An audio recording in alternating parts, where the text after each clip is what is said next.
ஜப்பானில் 15 வயது மாணவன் ஒருவனுக்கு ஜூடோ சாம்பியன் ஆக வேண்டும் என்பது அவனுடைய கனவு. ஆனால் அவனுக்கோ இடது கை கிடையாது.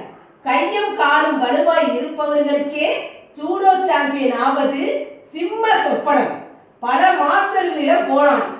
எல்லோரும் அவனை பரிதாபமாய் பார்த்துவிட்டு திருப்பி அனுப்பி வைத்து விட்டார்கள். கடைசியில் ஒரே ஒரு குரு மட்டும் அவனுக்கு ஜூடோ கற்றுத்தர ஒப்புக்கொண்டார். பயிற்சி ஆரம்பமானது. குரு ஒரே ஒரு தாக்குதலை மட்டுமே அவனுக்கு கற்றுக் கொடுத்தார். நாட்கள் ஓடின. குரு வேறு எதையும் கற்றுக் கொடுப்பதாக தெரியவில்லை. உடனே குருவிடம் கேட்டான், குருவே, ஜூடோ சாம்பியனாக இந்த ஒரே ஒரு தாக்குதல் மட்டும் தெரிந்தால் போதாதே, வேறு ஏதாவது சொல்லித் தருவீர்களா என்றான். இந்த ஒரே ஒரு தாக்குதலில் நீ வல்லவன் ஆனால் போதும் என்றார் குரு. மாணவன் பயிற்சியை தொடர்ந்தான். சாம்பியன்களுக்கான போட்டி ஆரம்பமானது. முதல் போட்டி சர்வமும் கற்றுத்தேர்ந்த எதிராளி. ஆனால் ஒரே ஒரு தாக்குதல் மட்டும் தெரிந்த இந்த மாணவன். போட்டி ஆரம்பமாகிறது.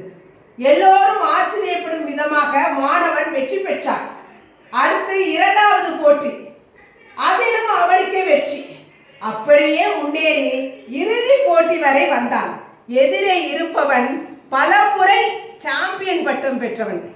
ஒரு கை இல்லாத எதிராளியை பார்த்து அவனுக்கு கொஞ்சமும் பரிதாபமும் இலக்காரமுமாய் இருந்தது. மாணவன் சளைக்கவே இல்லை. போட்டி ஆரம்பமானது.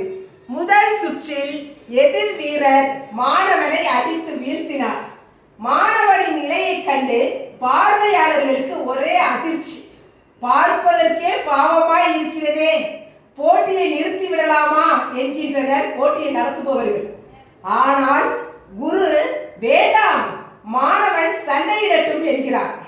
இவனோடு போரிட இனிமேல் பாதுகாப்பு கவசம் தேவையில்லை என எதிராளி அலட்சியமாய் வந்து இறங்கினான். மாணவன் தனக்கு தெரிந்த ஒரே ஒரு தாக்குதலை மட்டும் பலமாய் நிகழ்த்தினான். எதிராளி வீழ்ந்தான். மாணவன் சாம்பியன் ஆனான். பார்வையாளர்களால் நம்பவே முடியவில்லை. பார்ப்பவர்களுக்கு ஒரே ஆச்சரியம், போட்டியாளர்களுக்கும் ஆச்சரியம். அந்த மாணவனுக்கே தனது வெற்றியை நம்பவே முடியவில்லை. அன்று மாலை குருவின் பாதங்களில் பணிந்த அவன் கேட்டான், குருவே, நான் எப்படி இந்த போட்டியில் வெற்றி பெற்றேன்? ஒரே ஒரு தாக்குதலை மட்டுமே வைத்துக்கொண்டு வெற்றி பெற்றிருக்கிறேனே என்றான். புன்னகைத்தபடியே குரு சொன்னார், உனது வெற்றிக்கு 2 காரணங்கள் இருக்கு. ஒன்று, ஜூடோவில் உள்ள மிக வலிமையான ஒரு தாக்குதலை நீ கற்று தேர்ந்திருக்கிறாய். இரண்டாவது, இந்த தாக்குதலை தடுக்க வேண்டுமானால் எதிராளிக்கு ஒரே ஒரு வழிதான் உண்டு. உனது இடது கையை பிடிக்க வேண்டும். உனக்குத்தான் இடது கை கிடையாதே. உன்னுடைய அந்த பலவீனம்தான் பலமானதாய் மாறி இருக்கிறது. அதனால் தான் நீ சாம்பியன் ஆக முடிந்தது என்றார்.